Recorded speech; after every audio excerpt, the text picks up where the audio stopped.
सभी पत्रकार बंधुओं को मेरा नमस्कार। परसों मैं महराज मलिक के मामले में लोकतांत्रिक ढंग से, संवैधानिक ढंग से अपनी आवाज उठाने के लिए जम्मू कश्मीर गया था। पार्टी के राष्ट्रीय संयोजक अरविंद केजरीवाल जी ने जब पूरे मामले की जानकारी ली कि किस प्रकार से अवैधानिक तरीके से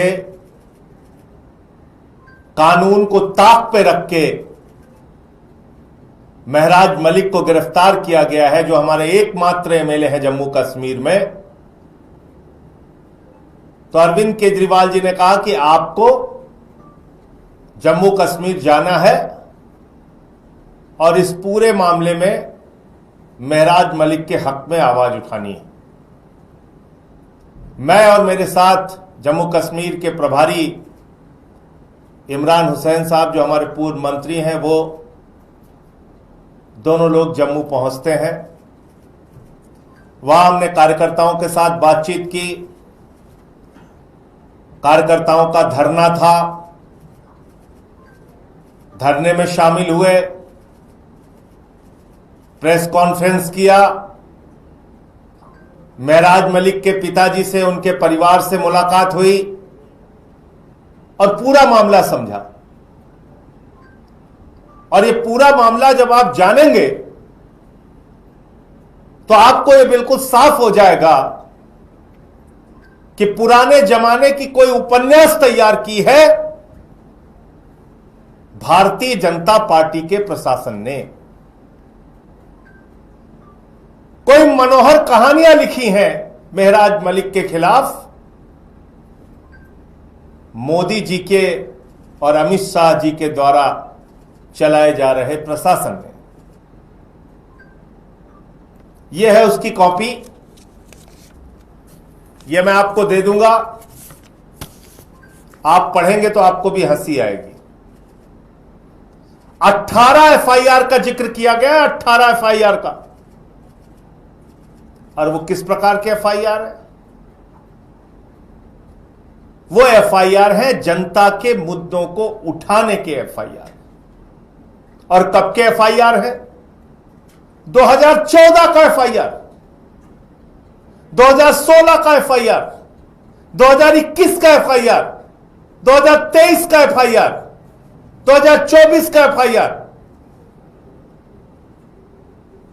आप 10-10 साल पुराने एफआईआर, 11 साल पुराने एफआईआर को उठा के पीएसए लगा रहे हो आप एक चुने हुए विधायक के ऊपर। पीएसए का कानून लगा रहे हो। 14 की एफआईआर, 16 की एफआईआर। आपका प्रशासन घास छील रहा था। आपको याद नहीं है 11 साल तक एफआईआर? अब आपको क्योंकि महराज मलिक को बहुत बड़ा अपराधी सिद्ध करना है, इसलिए आपने 2014 से लेकर अब तक की सारी एफआईआर का जिक्र करके बता दिया साहब ये तो बहुत बड़े अपराधी हैं।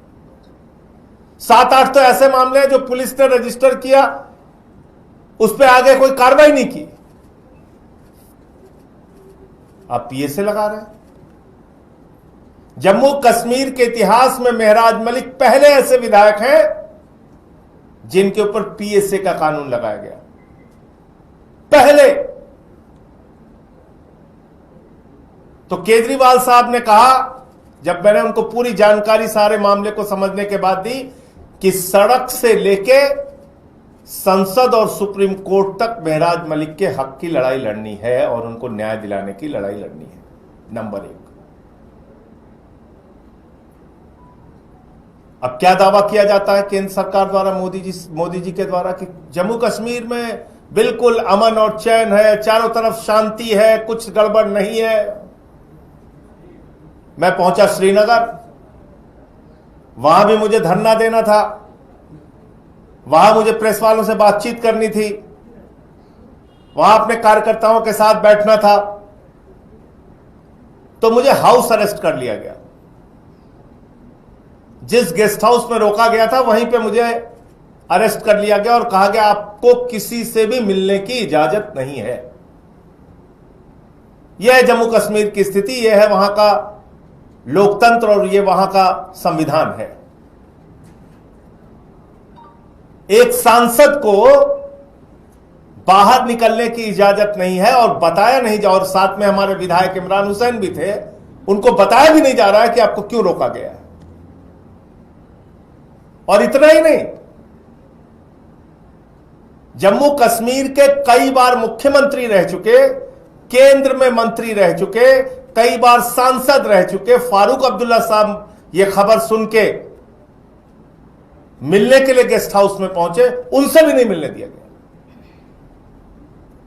हमने कहा भाई आपको बहुत ज्यादा परेशानी है कि मुझे बाहर नहीं आना, इनको तो अंदर आने दो, उनको भी अंदर नहीं आने दिया गया।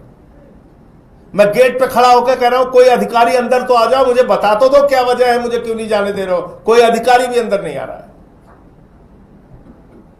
आपने मजाक बना रखा है।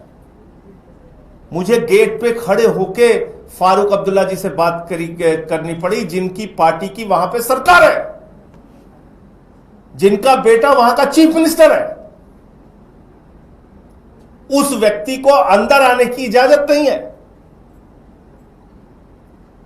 तो मैं तो अपने साथ जो घटना हुई इसको देख के ही बता सकता हूं कि महराज मलिक के खिलाफ किस प्रकार से एक फर्जी, बेबुनियाद और झूठा मामला तैयार किया गया है भारतीय जनता पार्टी के प्रशासन के द्वारा। और एकमात्र पार्टी है भारतीय जनता पार्टी, एकमात्र पार्टी। जम्मू कश्मीर के अखबारों को पलट लीजिए, देख लीजिए, एकमात्र पार्टी है बीजेपी जो महराज मलिक के खिलाफ है। बाकी तमाम संगठन, तमाम लोग महराज मलिक के हक में बोल रहे हैं कि आप एक विधायक के ऊपर कैसे पीएसए जैसा कानून लगा सकते हैं, एक ऐसा कानून जिसमें लंबे समय तक जमानत नहीं होती, एक ऐसा कानून जो आतंकवादियों पे, बड़े बड़े अपराधियों पे लगाया जाता है, वो आपने एक विधायक के ऊपर लगा दिया। ये आपने किया। और क्या क्या आरोप लगाए हैं आप सुनेंगे तो हंसी आएगी। महराज मलिक फेसबुक लाइव करता है और उस फेसबुक लाइव में उनके जो 2 लाख फॉलोअर हैं वो उनकी बातों से प्रभावित हो जाते हैं। ये एफआईआर है। एफआईआर ये है कि महराज मलिक की भाषा ठीक नहीं है। तो भाषा ठीक नहीं है तो भाषा के लिए कार्रवाई होगी, पीएसए क्यों लगेगा? ऐसे ऐसे बेबुनियाद आरोप लगाए गए, ऐसी ऐसी बातें लिखी गई हैं, आप इसको पढ़ेंगे तो आपको हंसी आएगी। ये मनोहर कहानियां, पुराना कोई उपन्यास जैसे लिखा जा रहा हो वैसे लिख के दे दिया। फिर एक बुरहान वानी के बारे में कोई महराज मलिक का पुराना वीडियो है, 5-6 साल, अभी तक उसको याद नहीं आ रहा था इन लोगों को। 5-6 साल पुराना वीडियो, उसको तोड़ मरोड़ के इधर का उधर करके उसको लेके इश्यू बनाए जा रहे हैं। तो मैंने सोचा कि आज आपको भारतीय जनता पार्टी के सेवानिवृत्त आतंकवादियों से परिचय करा दूं। बीजेपी के रिटायर्ड टेररिस्ट जो इस वक्त और समय समय पर बीजेपी जम्मू कश्मीर के पदाधिकारी हैं। मैंने सोचा वो आपको जानकारी में होना चाहिए कि राष्ट्रवाद का ढोंग पीटने वाली, ढिंढोरा पीटने वाली, ढोंग करने वाली भारतीय जनता पार्टी और इसकी असलियत क्या है, आपको जानकारी होनी चाहिए कि इनका दोहरा चरित्र कैसा है, बात क्या करते हैं और हकीकत में क्या है। तो मैंने सोचा कुछ रिटायर्ड टेररिस्ट जो है उनकी सूची आपके सामने मैं पढ़ दूं। अब्दुल रहमान लोन है ये पाकिस्तान में प्रशिक्षित आतंकवादी हैं। कुपवाड़ा के 1990-91 में इन्होंने पाकिस्तान से आतंकवाद का प्रशिक्षण प्राप्त किया, तो भारतीय जनता पार्टी ने कहा अब तुम सबसे उपयुक्त और अच्छे व्यक्ति हो, तुमको हम कुपवाड़ा डिस्ट्रिक्ट का प्रेसिडेंट बना रहे हैं। Abdul Rahman loan retired terrorist और कुपवाड़ा का भारतीय जनता पार्टी का जिलाध्यक्ष। फैयाज अहमद नजर, यह भी पाकिस्तान प्रशिक्षित आतंकवादी है। भारतीय जनता पार्टी ने कहा तुमने पाकिस्तान से आतंकवाद का प्रशिक्षण प्राप्त किया है, अब तुम बारामूला भारतीय जनता पार्टी के महासचिव रहोगे। General secretary Bharatiya Janata party Baramulla district, retired terrorist Fayaz Ahmad नजर।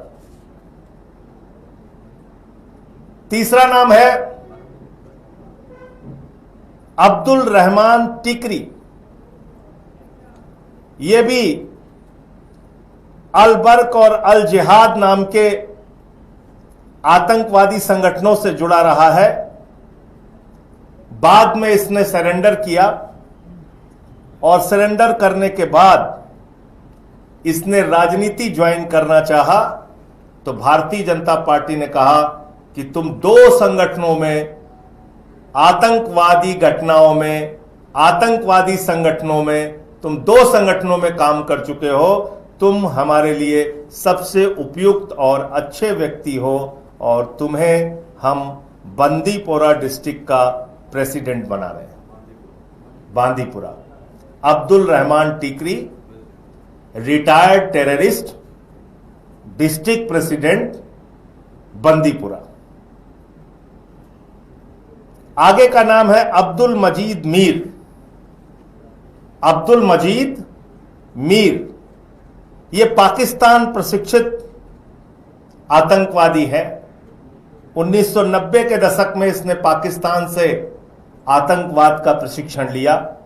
मोदी जी के पार्टी भारतीय जनता पार्टी ने कहा तुम सबसे उपयुक्त व्यक्ति हो, और ये बीजेपी का काउंसलर है, वाइस चेयरमैन है गांदरबल म्युनिसिपल कमेटी का, vice chairman Ganderbal municipal committee. Abdul Majeed Mir retired, प्रशिक्षण प्राप्त, पाकिस्तान प्रशिक्षित आतंकवादी संगठन से प्रशिक्षण प्राप्त। बशरत मजीद मीर, इन्होंने 2001 में आतंकवाद का प्रशिक्षण पाकिस्तान से प्राप्त किया। भारतीय जनता पार्टी ने इनको कुपवाड़ा जिले का मीडिया का हेड बना दिया।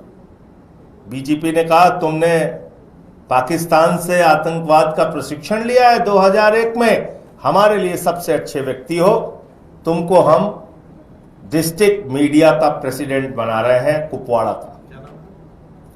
बशरत मजीद मीर। बहुत आराम से मैं एक एक नाम पढ़ रहा हूं।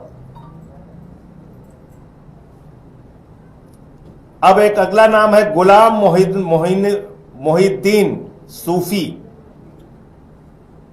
ये लोकली ट्रेंड मिलिटेंट है। लोकली यानी स्थानीय स्तर पर प्रशिक्षण प्राप्त आतंकवादी है। 1990-92 के दशक में तो इस रिटायर्ड टेररिस्ट को भी बीजेपी ने बारामूला डिस्ट्रिक्ट का प्रेसिडेंट बना दिया है और राज्य की वर्किंग कमेटी का ये मेंबर है। जावेद अहमद मीर, ये भी रिटायर्ड टेररिस्ट है और ये बीजेपी किसान मोर्चा का वाइस प्रेसिडेंट है। कुपवाड़ा डिस्ट्रिक्ट का प्रेसिडेंट है। जहूर अहमद शेख, ये पाकिस्तान प्रशिक्षित आतंकवादी है और ये जिला पंचायत का चुनाव भारतीय जनता पार्टी के टिकट पे लड़ चुका है। गुलजार अहमद मलिक पाकिस्तान प्रशिक्षित आतंकवादी है और बीजेपी माइनॉरिटी मोर्चा कुपवाड़ा का प्रेसिडेंट रहा है। फारूक अहमद खान, ये पाकिस्तान प्रशिक्षित 90 के दशक में पाकिस्तान प्रशिक्षित मिलिटेंट है और श्रीनगर म्युनिसिपल कॉरपोरेशन का चुनाव लड़ चुका है। मोहम्मद अशरफ हजम अशरफ आजाद, यह स्थानीय स्तर पे 1993 में प्रशिक्षित मिलिटेंट है और मुस्लिम बीजेपी मेंबर्स इन कश्मीर, और ये उनकी पार्टी में है। फिर से इसका नाम पढ़ दे रहा हूं, मोहम्मद अशरफ हाजम। और एक की फोटो तो आप लोगों ने सबने देखी होगी, मैं फिर दिखा देता हूं। वो फोटो तो देश के गृह मंत्री के साथ ही आपने देखी होगी, फिर से मैं दिखा देता हूं। तो आज मैं चाहता हूं कि सारे मीडिया चैनल ये खबर दिखाएं और पूछें कि ये जो व्यक्ति है ये लश्कर का टेररिस्ट है, तालिब हुसैन शाह। तालिब हुसैन शाह जो लश्कर का टेररिस्ट रहा है, ये बीजेपी माइनॉरिटी मोर्चा में आईटी सेल का प्रमुख है और इसकी तस्वीर आप देख सकते हैं, किसी और के साथ नहीं, भारत के गृह मंत्री के ठीक पीछे खड़ा हुआ है। भारत के गृह मंत्री के ठीक पीछे खड़ा हुआ है। तो शायद कहीं से उनको जानकारी मिल गई होगी कि मैं ये भारतीय जनता पार्टी के रिटायर्ड टेररिस्ट की सूची देश की जनता के सामने रखना चाहता हूं, इसलिए उन्होंने कल की मेरी प्रेस कॉन्फ्रेंस नहीं होने दी और मुझे हाउस अरेस्ट कर लिया। यह है बीजेपी की असलियत। इनके लिए ना राष्ट्रवाद है, ना देश है।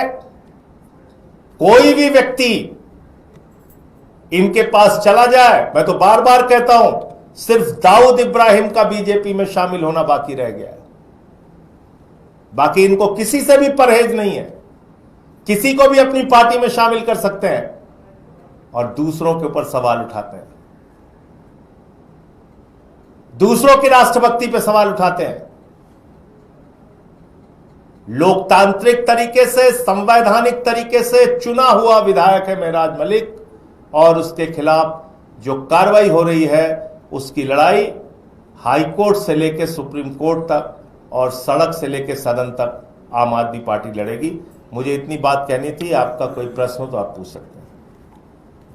सर, ये सवाल ये है कि अगर उसे जो लोगों ने, जिन लोगों ने सरेंडर कर दिया, सरेंडर करने के बाद अगर वो जीवन पटरी पर ला रहे हैं और मेन स्ट्रीम पॉलिटिक्स में शामिल होते हैं, तो उसमें क्या गलत नजर आ रहा है? मैं आपसे ये कह रहा हूं कि आप दुनिया भर में राष्ट्रवाद का प्रमाण पत्र बांटते फिर रहे हो, अपने आप को सबसे ज्यादा राष्ट्रवादी बताते हो। तो जो लोग पाकिस्तान में आतंकवाद का प्रशिक्षण ले चुके हैं, वही सबसे उपयुक्त व्यक्ति आपको बीजेपी के लिए पदाधिकारी बनाने के लिए, चुनाव लड़ाने के लिए, चुनाव का इंचार्ज बनाने के लिए दिख रहे हैं आपको, बड़े बड़े पदों पर रखने के लिए। मेरा प्रश्न यह है, इसका जवाब दीजिए ना।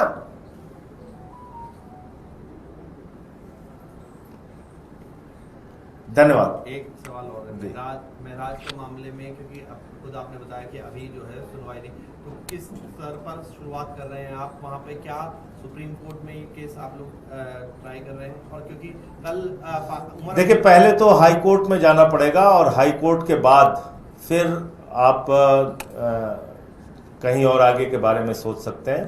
और मुझे उम्मीद है कि कोई मामले में कुछ नहीं है, इसलिए इसमें जल्द न्याय मिलना चाहिए, ऐसी मुझे उम्मीद है। कोई कानूनी कार्रवाई इसमें की गई है हाई कोर्ट को लेकर या महराज मलिक को लेकर, प्रोग्रेस की है? देखिए, इसमें अभी पहले जो काम करना होगा वो जो कमेटी है जो पीएसए के लिए निर्धारित होती है सरकार के द्वारा, मतलब एलजी प्रशासन के द्वारा, तो उसके सामने पहले आपको एक पत्र लिखना पड़ता है, एक रिप्रेजेंटेशन देना पड़ता है, तो उसकी तैयारी चल रही है। उसके बाद कोर्ट की प्रक्रिया होती है। सर, इसके अलावा एक दिल्ली हाई कोर्ट को जो बम से धमकी मिली है उस पर रिएक्शन, दिल्ली हाई कोर्ट को बम से उड़ाने की बाद में नहीं, मैंने सुना कि बहुत सारे जजेस उठ के तुरंत अपने अपने चैम्बर्स में चले गए और फिर वहाँ से निकल गए। तो ये तो बहुत भयावह स्थिति है कि कोर्ट को ही उड़ाने की धमकी दी जा रही है। यहाँ पर गृह मंत्री जी से मैं बार बार मांग कर चुका हूँ, सदन में भी हमारी पार्टी भी बार बार बोलती रहती है कि कानून व्यवस्था के मामले में दिल्ली की स्थिति बद से बदतर होती जा रही है। हर दिन आपको तमाम ऐसी घटनाएं देखने और सुनने को मिलती है, बलात्कार की, हत्या की, फिरौती मांगने की, अपहरण करने की। तो इस पर रोक लगाना चाहिए। और यहाँ तो कोर्ट के अंदर हत्या हो चुकी है, कोर्ट के अंदर हत्या हो चुकी है दिल्ली में, देश की राजधानी में। तो अगर कोर्ट को बम से उड़ाने की धमकी मिल रही है तो निश्चित रूप से इसका पता लगाया जाना चाहिए और यह गंभीर चिंता का विषय है।